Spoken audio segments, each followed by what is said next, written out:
Verificamos, bifes snapping completed, ya tenemos cinturón ajustado, brakes lo ajustamos, fuse select position.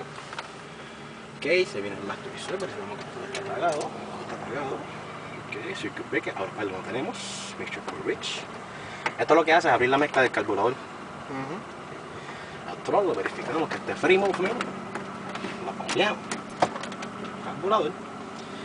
Okay, primer master switch, aquí prendemos ya todo, corre la corriente, verificamos que tenemos el back instruction habilitado, que está trabajando. Ok, pues área master switch on, master switch switch, ya lo verificamos. ¿Ya? Clear prop. Verificamos que no haya nadie alrededor, bien importante. Y te voy a dejar prenderlo. Esto prende como un carro. La llavecita. La llavecita, la llavecita. La llavecita. La llavecita.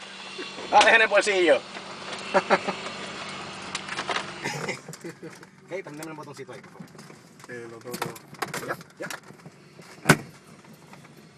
Mi chef reach, que después giró, verificamos todo, ok. Te voy a dejar que lo prenda. Estartealo como si fuera un carro normal.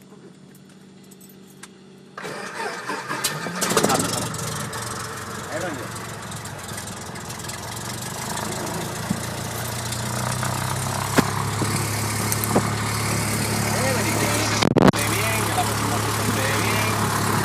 Gasolina, de